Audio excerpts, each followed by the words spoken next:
الحمد لله ذي العز الشامخ المريد ذي الجلال الباطخ العظيم ذي الملك الفاخر القدير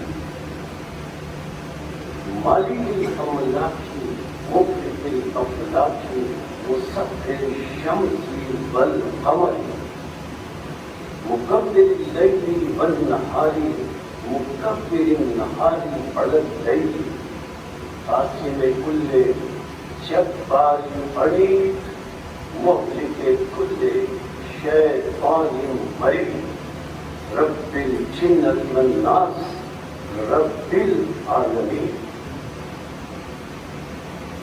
لا يذكره صراخ المستصرخين لا يبلغه إلحاح الملحين العظيم للصالحين موقف للمفلحين مولى العالمين أنزل السكينة على قلوب المؤمنين شلت عظمته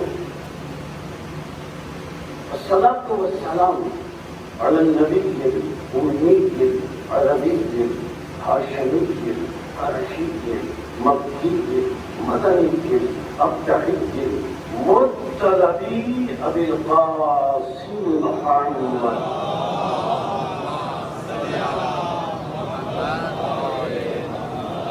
الصلاة والسلام على أهل بيته الطيبين الطاهرين المعصومين المظلومين المنتجبين المنتخبين المطهرين الذين أذهب الله عنهم الرجس وطهرهم تطهيرا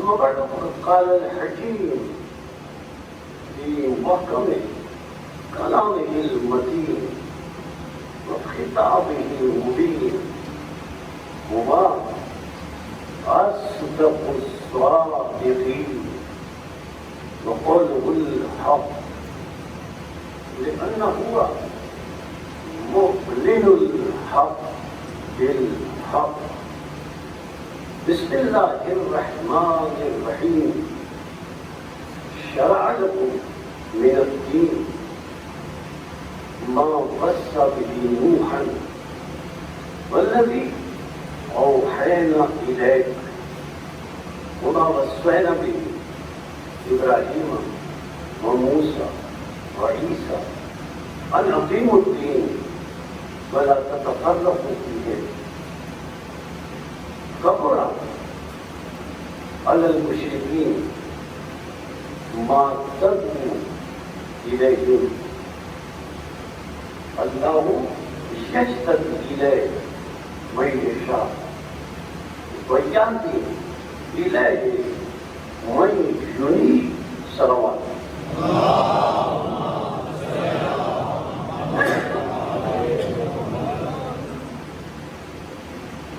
قرآن مجید کا 42واں سورہ سورہ مبارکہ 13ویں آیت باقی بنایا گفتگو کا موضوع شریعت اسلام اور مشیت الہیہ سلسلہ گفتگو کل اس منزل پر تھا کہ اللہ نے سورہ یوسف میں 12واں سورہ قطعی طور پر ایک فیصلہ کر دیا اور اس فیصلے سے اللہ نے اپنے رسول کو اس آیت کے ذریعے بتلایا کہ اللہ کا فیصلہ کیا ہے. شریعت اسلام کے ذیل میں اللہ نے اپنا قطعی فیصلہ رسول کو بتایا اور فیصلہ کیا؟ ان الحکم الا للہ، رسول خاتم النبیین. دیکھو شریعت اسلام میں ہر فیصلے کا حق الا کا لفظ ہے جو تاکید کے لیے یہ حکم الا، اور الا کے بعد ہے للہ. للہ سے پہلے لفظ الا کا آنا اس بات کی دلیل ہے کہ اللہ تاکید کر رہا ہے کہ بس اور بس، صرف اور صرف. جہاں الا جملے کے درمیان میں آ جائے تو مطلب ہوتا ہے بس یہ. جیسے عام طور سے لا الہ الا اللہ، کوئی اللہ نہیں بس یہ اللہ، کیونکہ بات اب کے لائے یہاں الا ہے. الا کا مطلب، اور اس کے بعد للہ کا مطلب یہ ہے کہ اے رسول میرا یہ قطعی فیصلہ ہے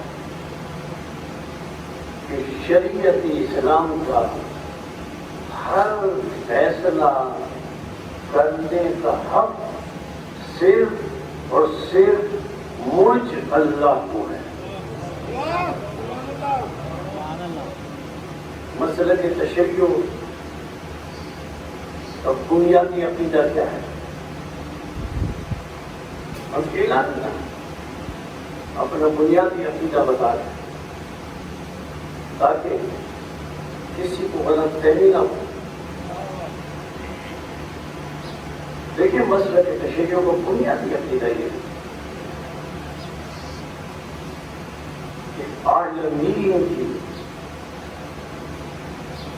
افضل ترین ذات کا نام خاتم النبیین ہے. میں نے عالمین کہا، اب میں جملہ بدل کر کہتا ہوں اللہ کے بعد، اللہ کے بعد، حالانکہ یہ اللہ کے بعد کہنے کی ضرورت نہیں ہے. کیوں ضرورت نہیں ہے؟ یہ اس لیے کہہ رہا ہوں کہ غلط فہمی نہ پیدا ہو جائے. اللہ کے بعد عالمین کی افضل ترین ہستی کا نام خاتم النبیین ہے. اللہ کے بعد کہنے کی ضرورت اس لیے نہیں ہے کہ میں نے عالمین کہا. عالمین کی تعریف کیا ہے؟ عالمین کے معنی کیا ہے؟ عالمین کی تعریف ہے لغت میں ما سوی اللہ، جو کچھ اللہ کے علاوہ ہو اسے عالمین کہتے ہیں.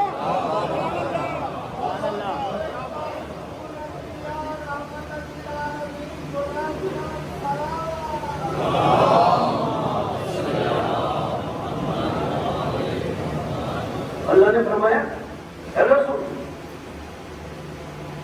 تم افضل ترین ہو، عالمین کی بلند ترین ہستی ہو، تم افضل انبیاء ہو، تم خاتم النبیین ہو، تم منصب ختم نبوت پر فائز ہو.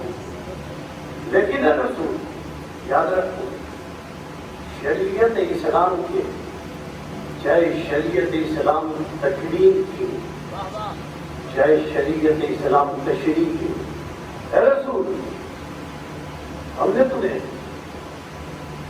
عالمین کے بلند ترین منصب پر فائز کیا، لیکن اے رسول شریعت اسلام کے ہر فیصلے کا حق صرف اللہ کو ہے. اے رسول تمہیں یہ حق نہیں کہ شریعت اسلام کے اللہ کے کیے گئے فیصلے میں تبدیلی کر سکو. رسول کو یہ حق نہیں. خاتم النبیین کو یہ حق نہیں کہ شریعت اسلام کے اللہ کے دیے گئے فیصلے کو تبدیل کر سکے.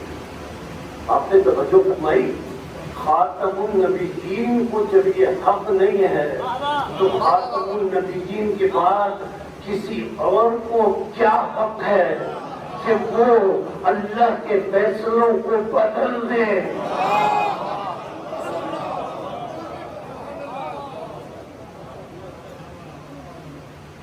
خاتم النبیین کو اختیار نہیں ہے. خاتم النبیین کا فرض کیا بتایا؟ اے رسول, یہ جو ہماری شریعت کے فیصلے ہیں جو ہم نے کیے, تدوین کے فیصلے اور تشریح کے فیصلے, اے رسول تمہارا فرض یہ ہے کہ تم ان فیصلوں کی تبلیغ کرو, اس شریعت اسلام کو اسی طرح پہنچاؤ جیسے ہم نے نازل کیا ہے. اور ذرا تفصیل سے اگر دیکھا جائے تو شریعت اسلام کو پہنچانے کے لیے اور شریعت اسلام کو نافذ کرنے کے لیے امت پر اللہ نے رسول پر خاتم النبیین پر کچھ فرائض عائد کیے کہ دیکھو, اگر اے رسول تم ان فرائض پر عمل کرو گے تو تم شریعت اسلام بآسانی پہنچا بھی سکو گے اور سمجھا بھی سکو گے. رسول کا فرض ہے. اب اللہ بتا رہا ہے کہ شریعت اسلام پہنچانے کے لیے کیا کیا فریضہ ہے رسول کا, معلوم پایا ہے. رسول کے فریضے اگر یہ رسول عمل کریں تو شریعت اسلام کو پہنچا بھی سکتے ہیں اور سمجھا بھی سکتے ہیں. اب اللہ نے فریضے بتایا. سورہ جمعہ قرآن مجید کا 62واں سورہ. اللہ کہہ رہا ہے یہ کام کرو تو شریعت اسلام پہنچ جائے گی. اللہ فرماتا ہے هو الذی, معروف ہے, هو الذی بعث فی الامیین رسولا منہم. میں لفظی ترجمہ کرتا ہوں.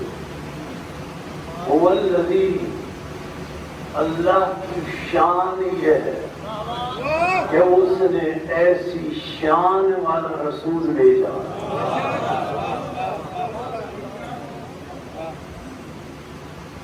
اب لفظی ترجمہ کر رہا ہوں اور ہر مسلک کا ترجمہ یہی ملے گا. وہ الذی بعث, وہ اللہ, اس کی شان یہ ہے, بعث جس نے بھیجا, بعثا بھیجا, هو الذی بعث فی الامیین. اللہ کی شان یہ ہے کہ جس نے بھیجا. رک کر بات کر لو تاکہ لفظی ترجمہ واضح ہو سکے. هو الذی, اللہ کی شان یہ ہے کہ اس نے بعث بھیجا. هو الذی بعث فیہم رسولا, اللہ نے امیین میں, فی الامیین, اللہ نے امیین میں ایک رسول بھیجا. اب اس رسول کے بارے میں کیا فرمایا آیت میں؟ لفظی ترجمہ دیکھیے. هو الذی, ٹھہر ٹھہر کر عرض کروں تاکہ یہ آیت کا ترجمہ عرض کر کے پھر آگے بڑھوں. اللہ وہ ہے جس نے بھیجا ایسی شان کا رسول. کہاں؟ امیین میں, امیین میں بھیجا. یہ رسول کون ہے؟ منہم. اس کا لفظی ترجمہ آپ کسی قرآن کے مترجم کا دیکھ رہے ہیں. جو رسول اللہ نے بھیجا اس کے لیے فرمایا منہم، یہ رسول جو میں نے بھیجا ہے منہم، ان میں سے ہے. منہم کا ترجمہ یہ ہے نا، اللہ فرما رہا ہے یہ رسول منہم، ان میں سے ہے. اللہ نے فرمایا رسول ان میں سے ہے، اور لوگ کہتے ہیں اللہ فرماتا ہے رسول ان میں سے ہے، اور لوگ کہتے ہیں رسول ہم جیسا ہے. اللہ نے یہ تو نہیں کہا کہ یہ رسول تم جیسا ہے، تم جیسا نہیں، منہم، ان میں سے. اب اس رسول کے فرائض کیا کیا ہے؟ پہلا فریضہ شریعت اسلام پہنچانے کے لیے یتلو علیہم آیاتہ. پہلا فریضہ یہ ہے کہ شریعت اسلام پہنچانے کے لیے یہ رسول امت میں قرآن کی آیات کی تلاوت کرے. دوسرا فریضہ وَيُزَكِّيهِمْ، اور ان کے نفسوں کو پاکیزہ کرے، ان کے نفسوں کا تزکیہ کرے. جملہ بدل کر رکھ کر دوں، یہ تو آیت کا ترجمہ ہے. رسول کا فریضہ یہ ہے کہ ان کے نفسوں کا تزکیہ کرے. یعنی رسول کا فریضہ یہ ہے کہ 40 سال کے سنگ آلود سینوں کو چمکائے.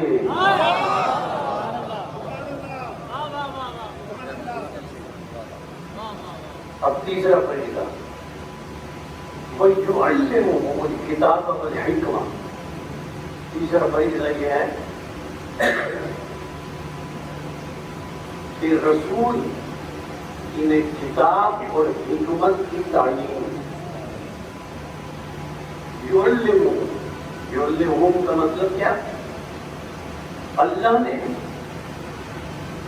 اس رسول کو کتاب اور حکمت کا معلم بنا کر دیا کہ یہ کتاب بھی پڑھائے اور یہ حکمت بھی پڑھائے. رسول کا فرض کیا ہے؟ کتاب بھی پڑھائے، حکمت بھی پڑھائے. اب آپ نے کوئی مدرسہ ایسا دیکھا ہے کہ اس مدرسے میں کوئی ایسا معلم مقرر کر دیا جائے جو ان پڑھ ہو؟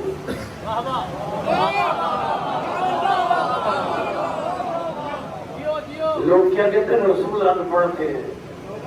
اللہ نے کیا ان پڑھ کو بھیجا پڑھانے کے لیے؟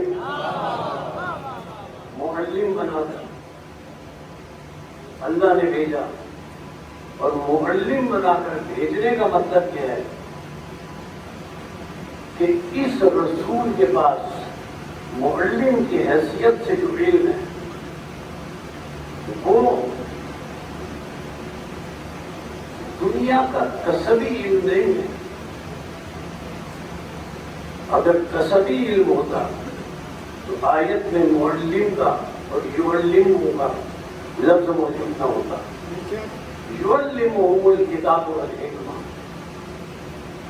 اب جس آیت کے جز کی طرف میں لے جانا چاہ رہا ہوں، اللہ رسول کے فریضے بتا رہے ہیں.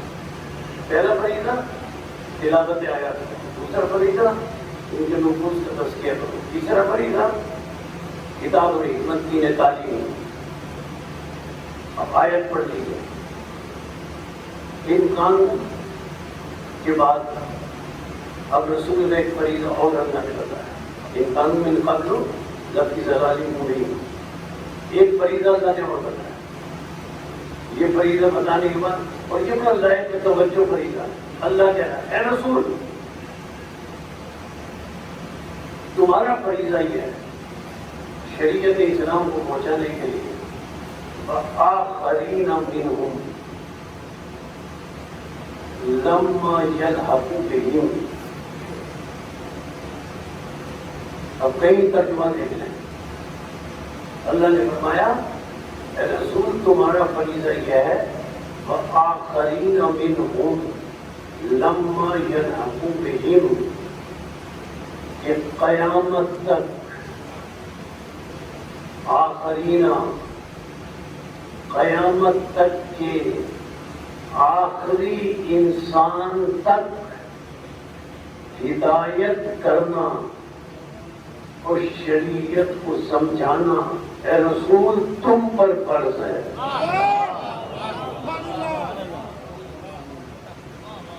اچھی بات ہے. اللہ فرما رہا ہے کہ قیامت تک ہر انسان کو شریعت کا سمجھانا اور ہدایت کرنا اے رسول تم پر فرض ہے. رسول پر فرض ہے کہ قیامت تک کے انسان کو شریعت سمجھائے, قیامت تک کے انسان کو ہدایت کرے. آخرین منہم لما یلحقوا بہم, رسول کا فریضہ ہے کہ رسول پہنچائے. رسول نے کیا کیا؟ اللہ کے اذن سے 11 ہجری کو دنیا سے تشریف لے گئے. اب قیامت تک اللہ کہہ رہا ہے فریضہ پہنچاؤ. اب اللہ کہہ رہا ہے, اللہ فرما رہا ہے کہ قیامت تک آنے والے کو رسول شریعت اسلام سمجھاؤ. رسول 11 ہجری میں چلے گئے. اب قیامت تک رسول نے کہاں سمجھایا, قیامت تک رسول نے کہاں بتایا؟ یہی تو سمجھنے کی بات ہے.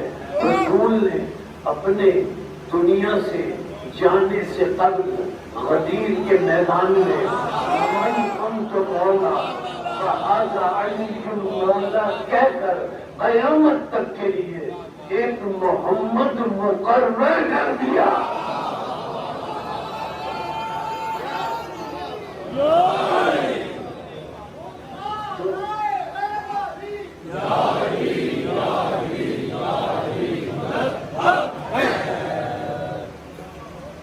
جب شریعت, ہر مسلمان کا عقیدہ ہے کہ شریعت اسلام قیامت تک ہے, کہ شریعت اسلام قیامت تک ہے, ناسخ شریعت ہے, تو اس شریعت کو سمجھانے والا کوئی ہونا چاہیے. تو رسول نے من کنت مولا فرما کر یہ بتایا کہ دیکھو یہ ہدایت کا تسلسل ہے.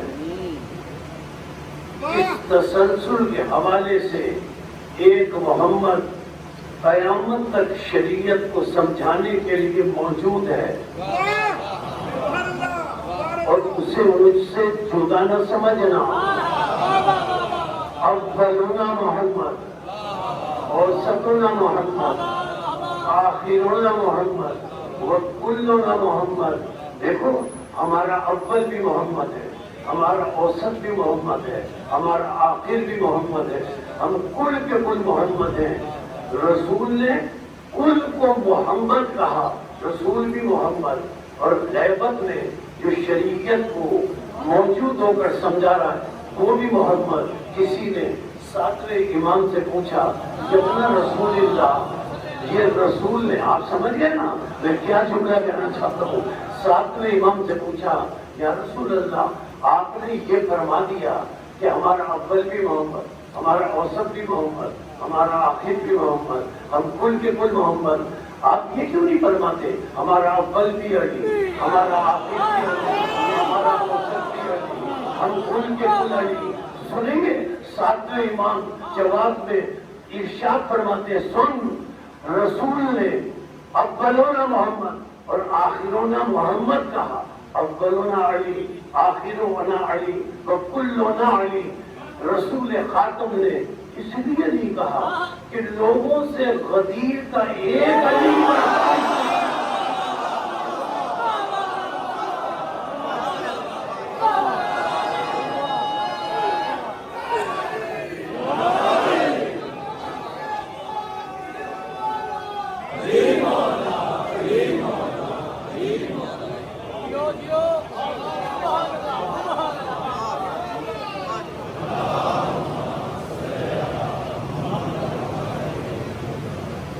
شریعت اسلام کو پہنچانے کے لیے اللہ نے رسول کو معلم بنا کر بھیجا.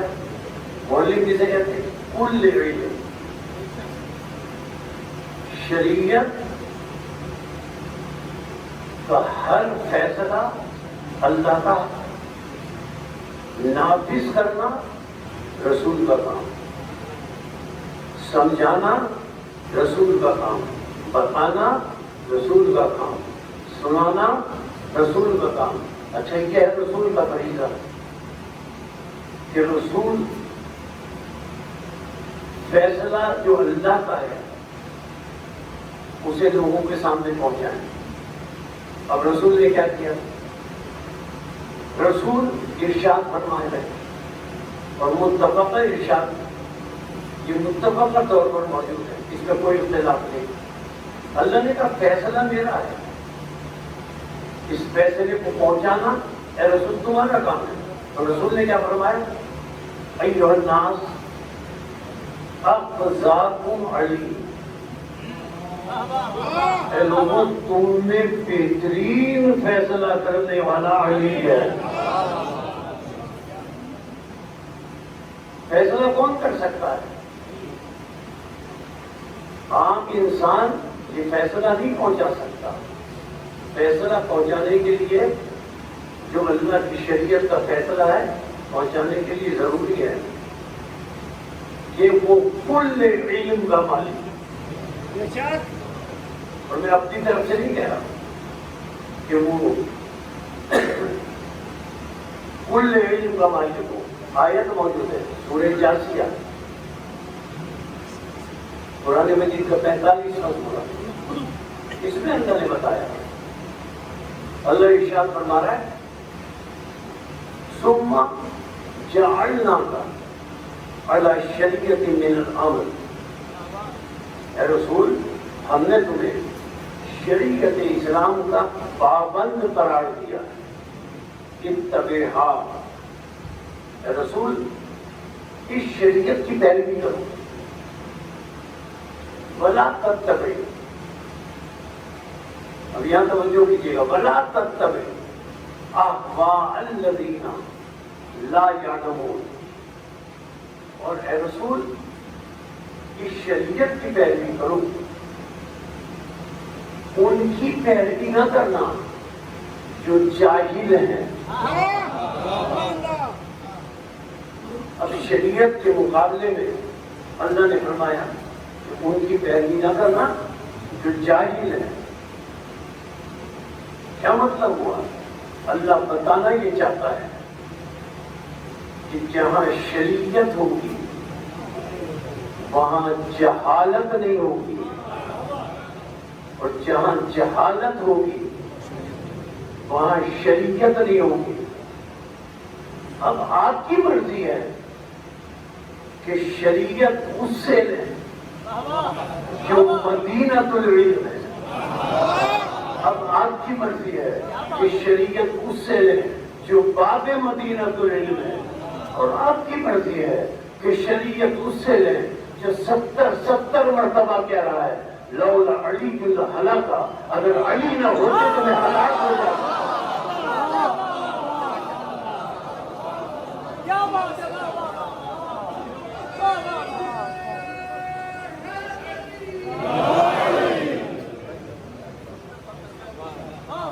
عجیب مرحلہ ہے فکر کا. حضرت علی کا فرمان، جہاں شریعت ہوگی وہاں جہالت نہیں ہوگی، جہاں جہالت ہوگی وہاں شریعت نہیں ہوگی. اب ایک عجیب فرمان ہے مولا کائنات کا. مولا کائنات ارشاد فرماتے ہیں اگر ساری برائیوں، جتنی برائیاں ہیں اس دنیا میں، مولا علی فرماتے ہیں اگر ساری برائیوں کو جسم دے کر میرے سامنے ایک صف میں کھڑا کر دیا جائے، اگر ساری برائیوں کو جسم دے کر ایک صف میں میرے سامنے کھڑا کر دیا جائے تو علی فرماتے ہیں کہ ان ساری برائیوں میں سے سب سے پہلے میں جہالت کو قتل کروں گا. سب سے پہلے میں جہالت کو قتل کروں گا. سب سے پہلے میں جہالت کو قتل کروں گا. مطلب کیا ہے؟ علی بتانا یہ چاہتے ہیں کہ علی اس فرمان میں بتانا یہ چاہتے ہیں کہ اصل میں جاہل ہی وہ ہے. اصل میں جاہل ہی وہ ہے جو علی کو علی کن ولی اللہ نہیں مانتا.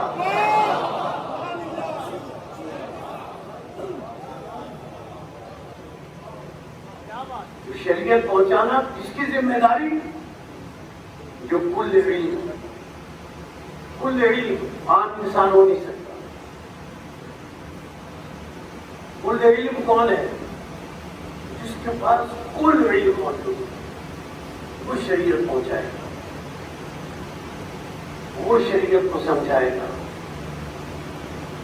عام انسان کے پاس تو کل علم ہے نہیں, سب کا علم ناقص ہے. اب کل علم کس کے پاس ہے؟ دیکھیے,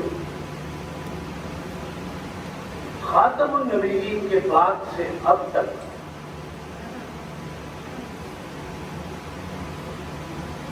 لوگوں نے بڑے بڑے جھوٹے دعوے کیے. کسی نے جھوٹے نبی ہونے کا دعویٰ کیا, حتیٰ کہ ایک عورت سجاد نامی عورت نے, اس نے نبیہ ہونے کا دعویٰ کر دیا. کسی نے خاتم النبیین کے بعد امام مہدی ہونے کا دعویٰ کر دیا. ایسا ہے نا. کسی نے 11ویں امام ہونے کا دعویٰ کر دیا. سب نے مختلف جھوٹے دعوے کیے. لیکن جملہ عرض کروں, ہر طرح کے جھوٹے دعوے لوگوں نے کیے, لیکن کسی نے یہ جرأت نہیں ہوئی کہ وہ یہ دعویٰ کر سکے کہ میں اول خلق ہوا. کسی میں یہ جرأت نہیں ہوئی. کیوں؟ اگر کوئی یہ دعویٰ کرتا کہ میں اول خلق ہوا, وہ کر ہی نہیں سکتا. تو لوگ اس سے پوچھتے اول کا مطلب کیا ہے؟ اول کا مطلب اول ہے. اول کا مطلب یہ ہے, اول کہتے اسے ہیں جس سے پہلے کچھ نہ ہو.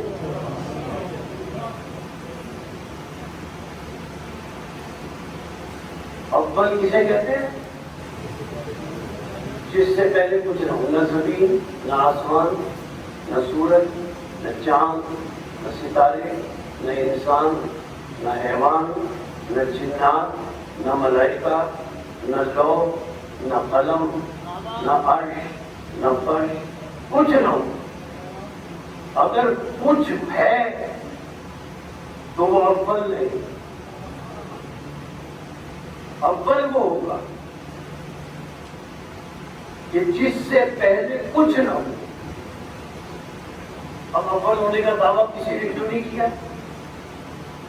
اس لیے کہ اگر کوئی اول ہونے کا دعویٰ کرتا تو کوئی اس سے پوچھتا کہ تم اول بنے ہو, تو یہ ذرا بتاؤ نا کہ زمین کیسے بنی, آسمان کیسے بنا, سورج کیسے بنا, ستارے کیسے بنے. یہ کوئی بتا سکتا ہے کہ جو اول بنا ہو. اور ہر شے جس پر لفظ شے کا اطلاق ہو اس کے سامنے وجود میں آئی ہو, اور وہ ہر شے کی تخلیق کا عینی گواہ ہو.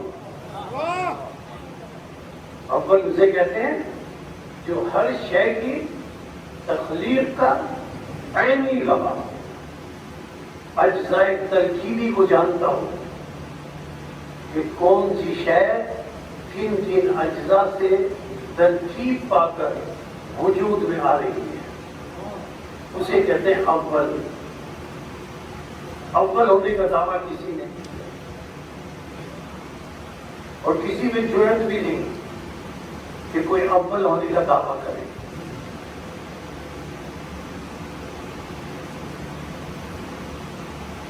عجیب ایک جملہ ایک غیر مسلم دانشور کا ذہن میں آیا، وہ سماعتوں کے لیے پیش کر رہا ہوں۔ اول وہ ہے جس کے سامنے ہر شے وجود میں آئی، ہر شے کی تخلیق کو میں نہیں لگا۔ غیر مسلم دانشور ایک جملہ لکھتا ہے، وہ لکھتا ہے کہ میں نے پوری نہج البلاغہ کو پڑھ کر، وہ لکھتا ہے میں نے پوری نہج البلاغہ کو پڑھ کر یہ نتیجہ نکالا ہے کہ یا تو کائنات کو علی نے پیدا کیا یا کائنات علی کے سامنے پیدا ہوئی۔ لیکن میں وعدے کر دوں، مسلک تشیع میں ہمارا عقیدہ یہ ہے کہ علی خالق نہیں ہے، علی کے سامنے، نور محمد کے سامنے ہر شے وجود میں آئی، لیکن یہ خالق نہیں ہے۔ وہ انہوں نے دلیل کیا دی؟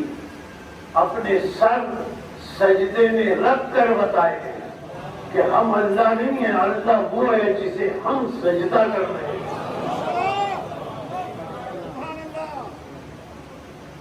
ان کے سامنے ہر شے وجود میں آئی۔ تو جو اول ہے، بس گفتگو کو نتیجے کی طرف لے جا رہا ہوں، جو اول ہے وہ جانتا ہے۔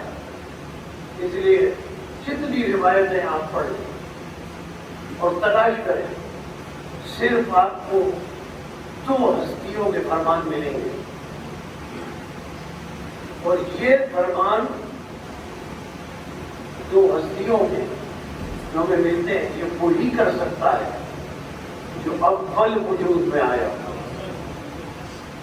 ایک تو سیاہ ستہ تھے، رسول کا فرمان ملتا ہے، سلونی سلونی ما شئتم، مجھ سے پوچھ لو، مجھ سے سوال کر لو، ما شئتم، جو چاہو سوال کر لو۔ اس سلونی کا دعویٰ یہ رسول کر سکتے ہیں، یہ علی نے کوفے کے ممبر پر کیا، سلونی سلونی قبل ان تفتنونی، مجھ سے سوال کر لو، مجھ سے پوچھ لو قبل اس کے کہ تم مجھے کھو دو۔ یعنی علی فرما رہے ہیں قبل ان تفتنونی کا ترجمہ یہ ہے کہ تم مجھے کھو دو۔ علی نے یہ نہیں کہا کہ مجھ سے سوال کر لو قبل اس کے کہ میں دنیا سے چلا جاؤں۔ علی نے فرمایا کہ مجھ سے سوال کر لو قبل اس کے کہ تم مجھے کھو دو، یعنی میں تو موجود رہوں گا، تم دیکھ نہیں سکو گے، میں تمہیں دیکھوں گا، تم مجھے نہیں دیکھ سکو گے۔ تو یہ دو دعوے صرف سامنے آتے ہیں، اور یہ دو دعوے یا رسول نے کیے یا علی نے، بس علی ذالے مطلب، اور کسی میں جرأت نہیں ہے، صرف یہ جرأت اس میں ہے کہ جو کل علم رکھتا ہو وہ سلونی کا دعویٰ کر سکتا ہے۔ اور یہ جرأت کس میں ہے؟ کل علم کون ہے؟ جو شریعت کو سمجھائے گا، ہمیں رسول نے اور حضرت علی نے بتایا کہ شریعت کو وہ سمجھائے گا جو کل علم رکھتا ہے۔ تیسرے روز خانہ کعبہ میں رسول پہنچے. علی جب دنیا میں تشریف لائے تو تیسرے روز رسول پہنچے. کہاں؟ خانہ کعبہ میں.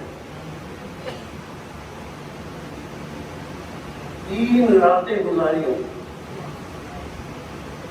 جناب فاطمہ بنت اسد سلام اللہ علیہا نے خانہ کعبہ میں. دیکھیے ایک لفظ ہوتا ہے دار. دار کے معنی ہوتے ہیں گھر، اور ایک عربی میں ہوتا ہے بیت. بیت کے معنی بھی ہوتے ہیں گھر. لیکن فرق کیا ہے؟ دونوں لفظ دار گھر، بیت گھر. لیکن دارن اس گھر کو کہتے ہیں جس میں رات نہ گزاری جائے، اور بیتن اس گھر کو کہتے ہیں جس میں رات گزاری جائے. اللہ نے کیا فرمایا؟ خانہ کعبہ کو دار اللہ نہیں کہا، بیت اللہ کہا. اللہ نے تو اس میں رات نہیں گزاری. وہ تو جسمانیت نہیں رکھتا. جب اللہ نے رات نہیں گزاری اور پھر بھی وہ بیت اللہ ہے تو ماننا پڑے گا کہ کوئی وجہ اللہ ہے.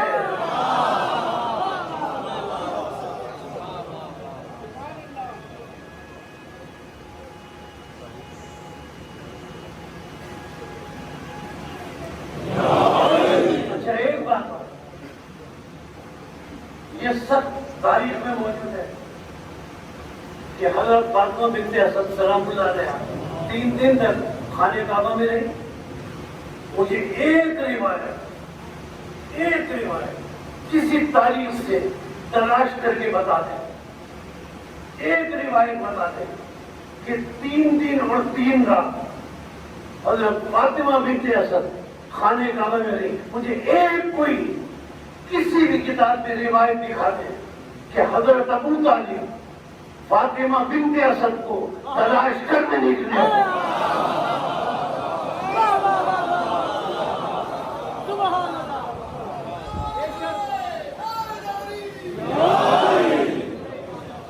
ایک روایت بتاتے ہیں، کوئی روایت موجود نہیں. کیوں؟ ابو طالب جانتے تھے کہ بیت اللہ میں وجہ اللہ آ رہا ہے.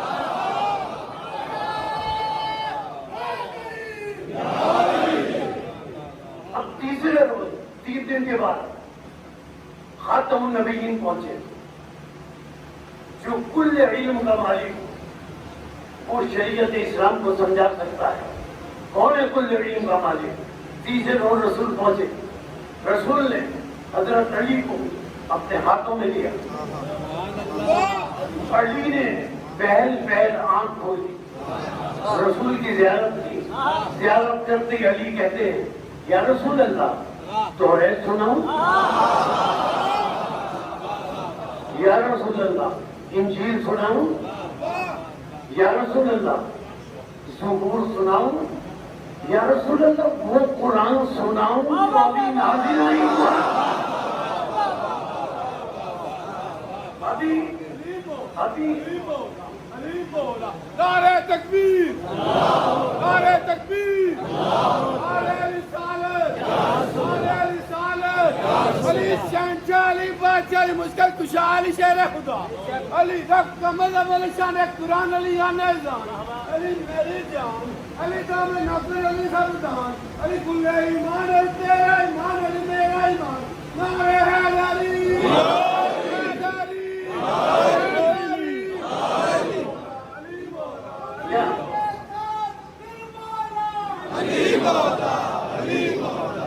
علی کیا عرض کرتے ہیں رسول کی خدمت میں؟ یا رسول اللہ وہ قرآن سناؤں جو ابھی تک نازل نہیں ہوا. یعنی علی پیدا ہوئے قرآن کے نزول کی ابتدا سے 10 سال پہلے،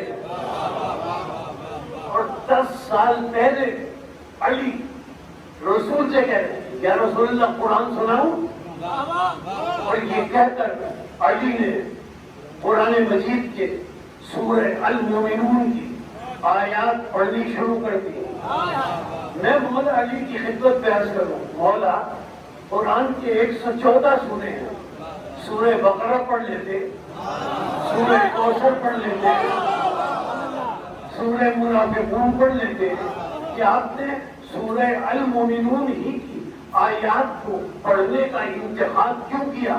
اور آیت کا سورہ مومنون کا آغاز ہوا قد افلح المومنون, یقیناً مومنین کامیاب ہو گئے. میں مولا علی کی خدمت میں عرض کروں, آپ نے یہ سورہ المومنون ہی کا پڑھنے کا انتخاب کیوں کیا؟ تو علی جواب دیں گے, میں نے سورہ مومنون اس لیے پڑھا تاکہ دنیا کو پتہ چل سکے کہ جو سورہ المومنون آتے ہی پڑھے اسی کو امیر المومنین کہتے ہیں.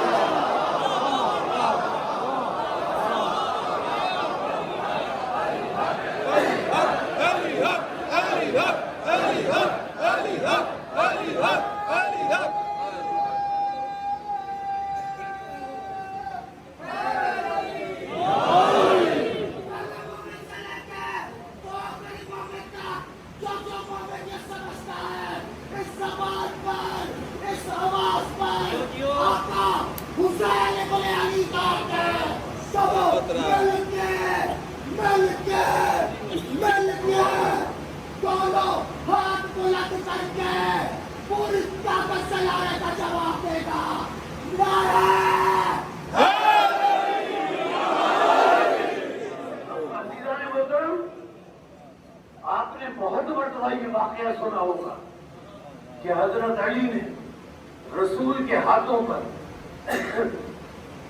سورہ المومنون کی پوری تلاوت کی. لیکن ایک جملہ جو سیوطی نے لکھا, میں اپنے مسلک کی بات نہیں کر رہا, سیوطی نے, علامہ جلال الدین سیوطی نے لکھا, جو حوالہ میرے پاس موجود ہے, جب علی سورہ المومنون کی تلاوت مکمل کر چکے تو وہ جملہ آپ سیوطی لکھتے ہیں, جب علی سورہ المومنون کی آیات کی تلاوت مکمل کر چکے تو رسول نے 3 دن کے علی سے مخاطب ہو کر کہا, اے علی تم تو میری طرح حافظ قرآن ہو.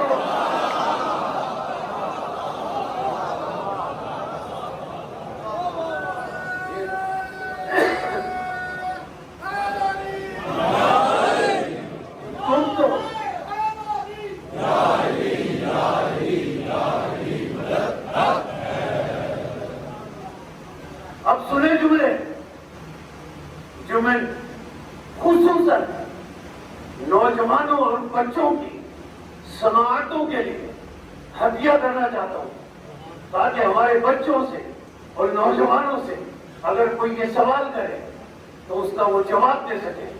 رسول نے کیا فرمایا؟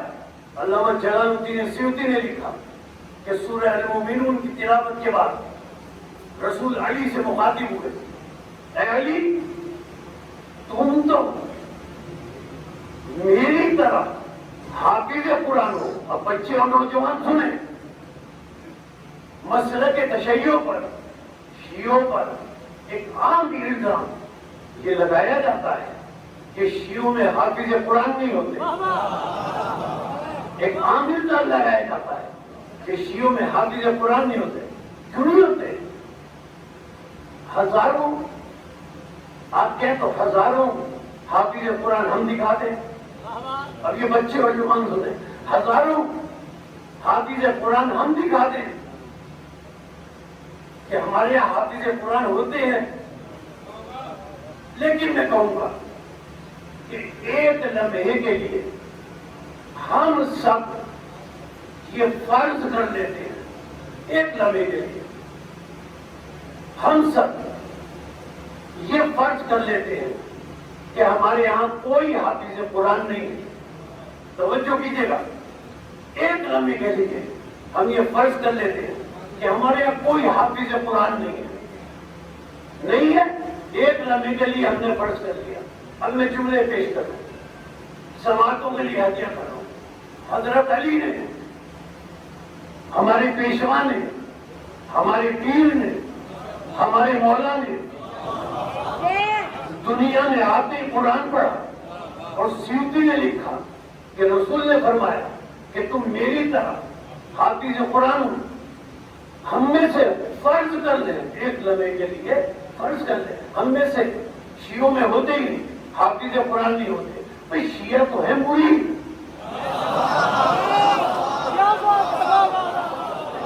بھائی شیعہ تو ہمارے فرض کر لیا ہم نے ہمارے حافظ قرآن نہیں ہوتے. بھائی شیعہ تو ہے مرید. ہمارے پیر اور مولا اور پیشوا دنیا میں آتے ہی قرآن پڑھ رہے ہیں اور سیوطی کہہ رہے ہیں کہ رسول نے فرمایا کہ تم میری طرح حافظ قرآن ہو. بھئی ہم ہیں مرید. ہم ہیں مرید. اگر مرید جاہل ہو تو پرواہ نہ کیا کرو.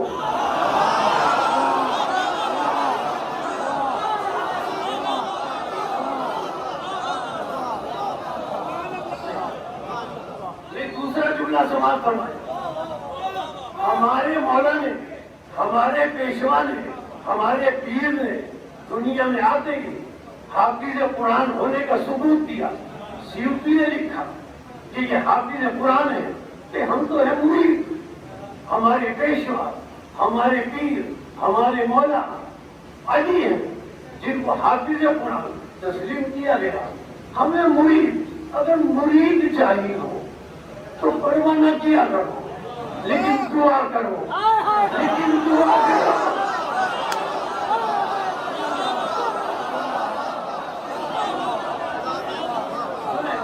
جملہ مکمل کر لوں سوال فرمائیے. جملہ مکمل کر لوں. اگر مرید جاہل ہو تو پرواہ نہ کیا کرو. ہاں دعا کرو کہ کسی کا پیر کسی کا پیشوا ایسا جاہل نہ ہو کہ ساری زندگی سورہ بقرہ یاد نہ کرے.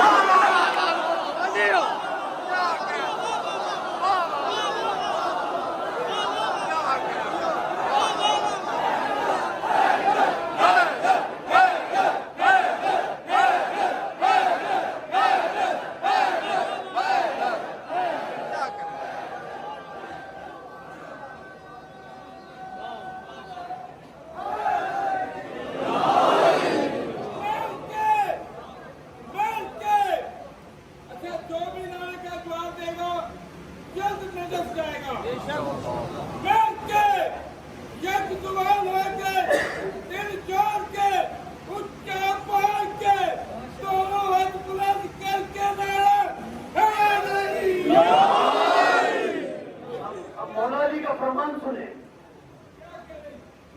کا فرمان سنیں بلکہ دعا کیا کریں کہ مرید جاہل ہو تو ہو کسی کا پیشوا جاہل نہ ہو. ہم مولا علی ہمارے پیشوا کیا ارشاد فرماتے ہیں؟ ارشاد فرماتے ہیں سنو اولو خلقت علی فطرت. میں علی وہ اول ہوں جو فطرت پر خلق ہوا. انا اول ہوں من آمن باللہ ورسولہ. میں علی وہ اول ہوں جو سب سے پہلے اللہ اور اس کے رسول پر ایمان لایا. اب تیسرا جملہ سنیں مولا کا جو عجیب استدلال ہے آپ کی سماعتوں کے لیے. اب مولا فرماتے ہیں انا اول ہوں. ایک بہت بڑا مسئلہ. انا اول ہوں من صدق رسالت رسول اللہ. فرماتے ہیں میں علی وہ اول ہوں جس نے سب سے پہلے رسول کی رسالت کی تصدیق کی. میں علی وہ اول ہوں جس نے سب سے پہلے رسول کی رسالت کی تصدیق کی. ٹھیک ہے جملہ دوہراؤں گا اگلا جملہ کہنے کے لیے. میں وہ علی ہوں جس نے سب سے پہلے رسول کی رسالت کی تصدیق کی. اب سمجھ میں آیا کہ سب سے پہلے تصدیق کرنے والے چونکہ علی تھے. اب سمجھ میں آیا کہ رسول 40 سال تک خاموش کیوں رہے. اس لیے خاموش رہے کہ تصدیق کرنے والا آئے تو اعلان نبوت.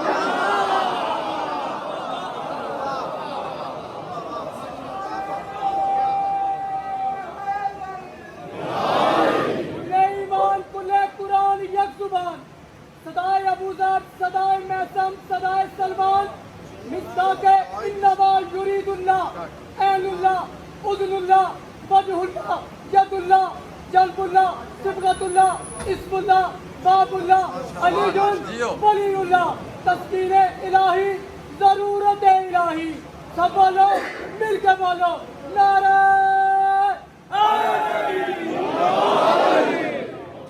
رسول 40 سال تک خاموش رہے.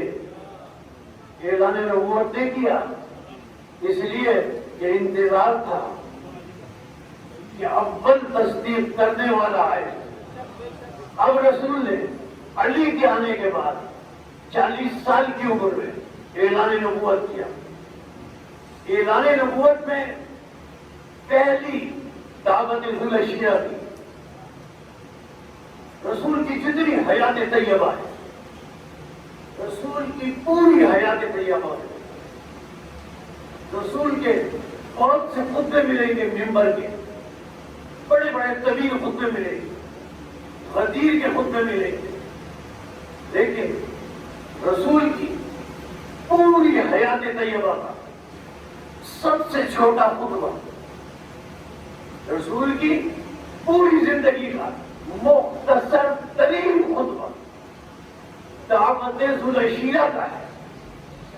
جس دعوت ذوالعشیرہ میں 4 جملوں کے خطبے میں دعوت ذوالعشیرہ میں 4 جملوں میں رسول نے پوری شریعت اسلام کو بیان کر دیا. 4 جملوں میں رسول جب تیسرے دن بولے, 2 دن تو بولنے نہیں دیا گیا, تیسرے دن کب بولے جب ابو طالب نے کہا تکلم ما تحب, اے میرے بھتیجے بول جو تو بولنا چاہتا ہے, میں دیکھوں گا تجھے کون نہیں بولنے دیتا.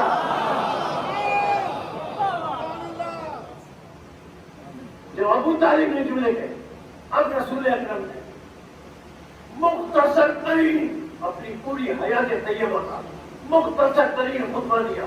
لیکن اس مختصر ترین خطبے میں پوری شریعت اسلام کو سمو دیا. کیا خطبہ تھا؟ اے لوگوں, 4 جملے خطبے کے. اے لوگوں, میں تمہیں اللہ واحد اور احد کی طرف بلاتا ہوں. پہلا جملہ. دوسرا جملہ کہ مجھے رسول مانو. دوسرا جملہ. اب تیسرا جملہ, تاکہ تم آخرت میں فلاح اور کامیابی پا سکو. 3 جملے. اب چوتھا جملہ, تم میں کوئی ہے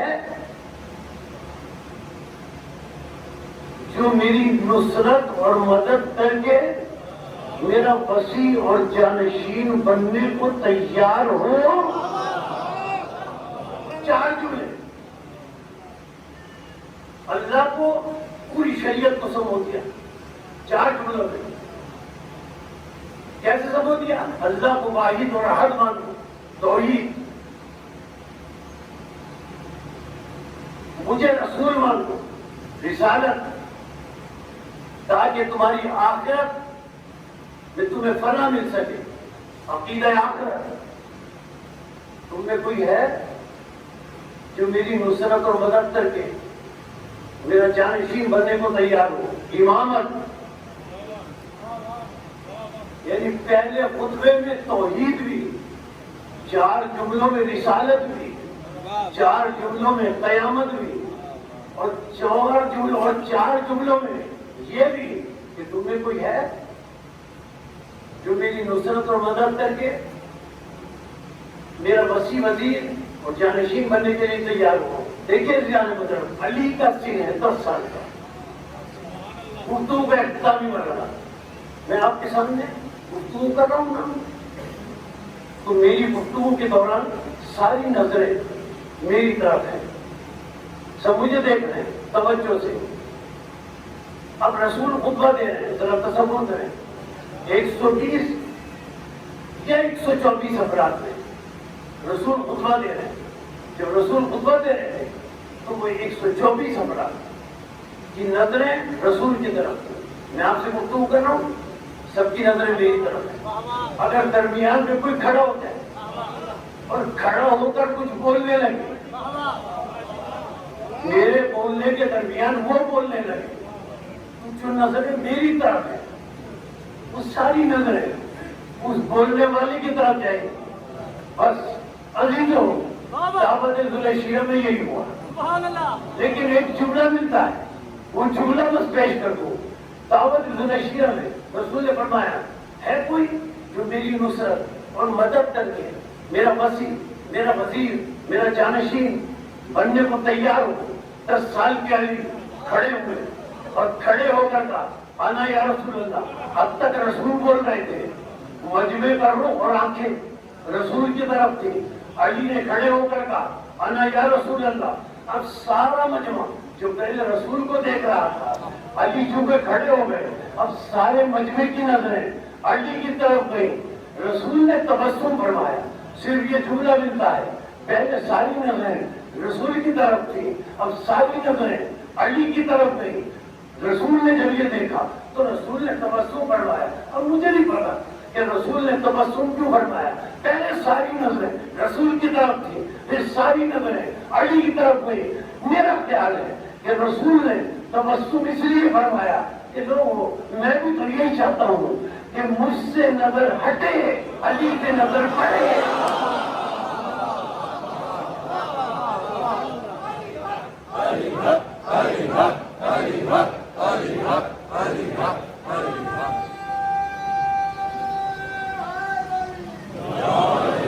اور اسی شریعت اسلام کی حفاظت کے لیے امام حسین علیہ السلام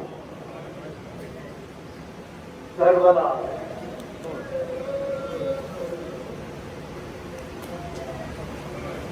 عزاداران حسین. آج کیا تاریخ ہے؟ 2 محرم. ایسے نا میں آج کیا ہے؟ 2 محرم.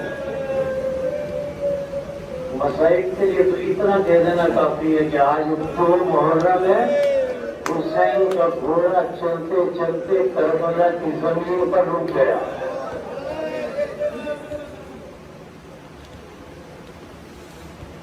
ہمیں بتانے کے لیے روایت ہے کہ امام حسین علیہ السلام نے 7 گھوڑے بدلے.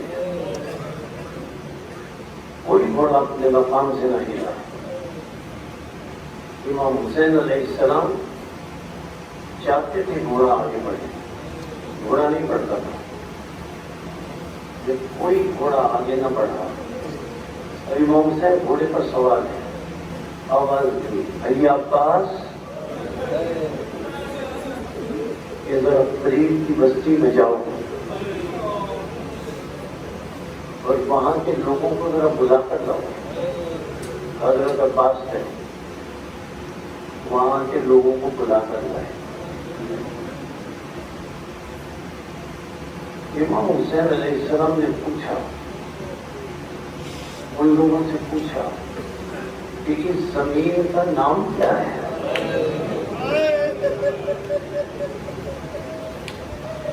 کسی نے کہا مولا اسے مالیہ کہتے ہیں. اچھا کوئی اور نام بھی ہے؟ یمن رسول اللہ، اسے غادریہ کہتے ہیں۔ اچھا کوئی اور نام بھی ہے؟ یمن رسول اللہ، اسے نینوا کہتے ہیں۔ کوئی اور نام بھی ہے؟ ایک بزرگ شخص آگے بڑھا، امام حسین کے بڑی بات کہنے لگا، یمن رسول اللہ یقال لہا کربلا، مولا اسے کربلا بھی کہتے ہیں۔ عزیزوں آپ جانتے ہیں، میں تو آپ کے آنسوؤں کی نظر کر رہا ہوں تمہیں، جب اس بزرگ شخص نے یہ کہا کہ یمن رسول اللہ اسے کربلا بھی کہتے ہیں، پتہ ہے حسین کا جواب کیا تھا؟ گھوڑے سے اترے اور اترتے ہوئے کہا انا للہ و انا الیہ راجعون، انا للہ و انا الیہ راجعون۔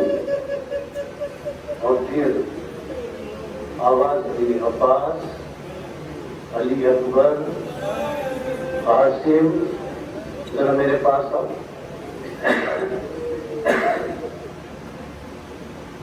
حضرت عباس، حضرت علی اکبر، حضرت قاسم آئے۔ اب امام حسین علیہ السلام کے 3 جملے روایت میں ملتے ہیں۔ امام حسین نے مخاطب ہو کر کہا، تمہیں پتہ ہے؟ حضرت عباس سے کہا، حضرت علی اکبر سے کہا، حضرت قاسم سے کہا، تمہیں پتہ ہے یہ کون سی زمین ہے؟ کہا آپ بتائیں۔ 3 جملے مولا حسین علیہ السلام نے کہا، سنو یہ کون سی زمین ہے؟ ہاؤنا، پہلا جملہ، ہاؤنا تسقط دماؤنا، یہ وہ زمین ہے، یہ وہ زمین ہے جہاں ہمارا خون بہایا جاتا ہے۔ دوسرا جملہ، اور مجھے پتہ ہے کون سی زمین ہے؟ دوسرا جملہ غضب کا جملہ ہے، اور فرماتے ہیں امام حسین علیہ السلام، سنو خواہونا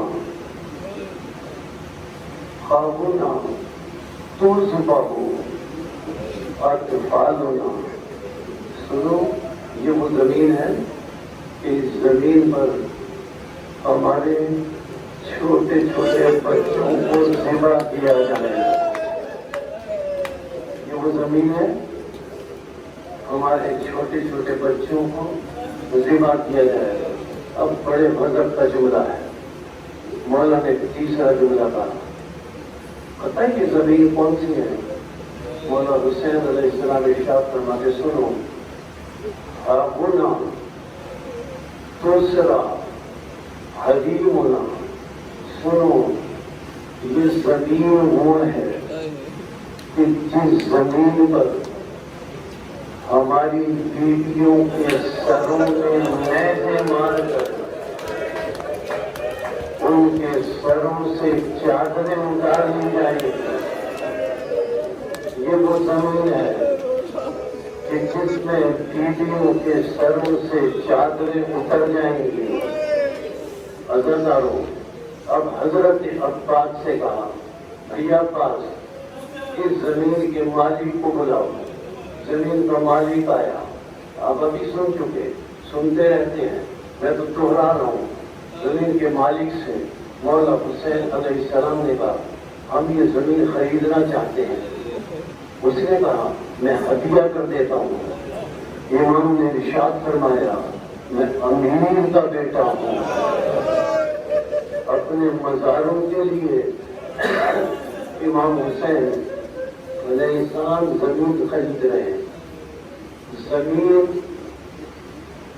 زمین خریدنے کے لیے، زمین خریدنے کے لیے طے ہوا 70,000 درہم میں یہ زمین خریدی جائے گی. جب طے ہو گئی بات کہ 70,000 درہم میں زمین خرید لی گئی، اب عزیزوں زمین خریدنے کے بعد کیا ہوتا ہے؟ آپ جملے سمجھ گئے ہیں، آپ جملے سمجھ گئے ہیں جو میں کہنا چاہتا ہوں. زمین خریدنے کے بعد کیا ہوتا ہے؟ طے نامہ لکھا جاتا ہے. جب طے نامہ لکھا جانے لگا تو بنی اسد کے لوگوں نے کہا ابن رسول اللہ یہ زمین آپ کس کے نام خریدیں گے؟ یہ زمین آپ کس کے نام خریدیں گے؟ امام حسین علیہ السلام نے فرمایا ذرا ٹھہرو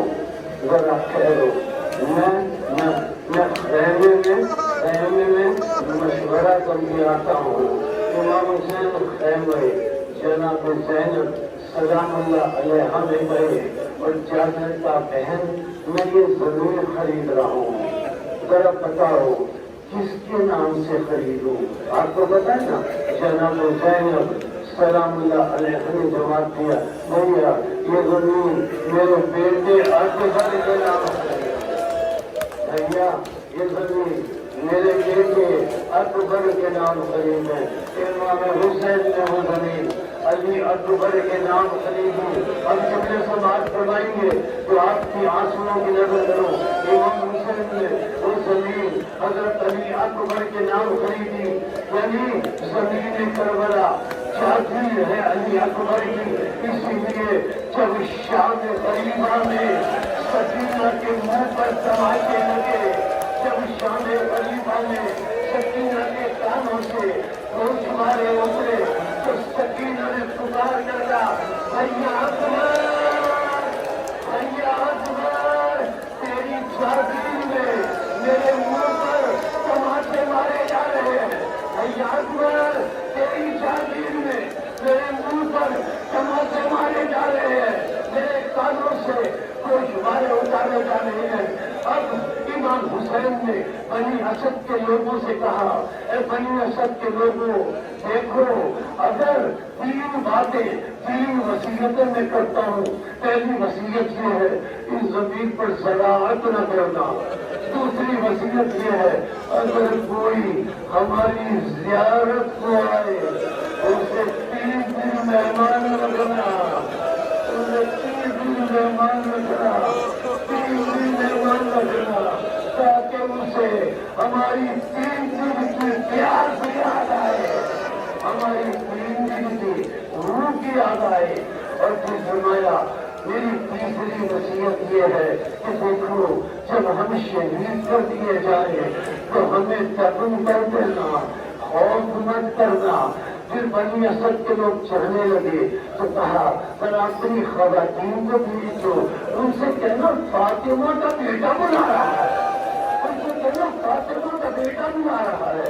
جب عورتیں آئیں تو ان سے کہا میں فاطمہ کا بیٹا ہوں، اگر تمہارے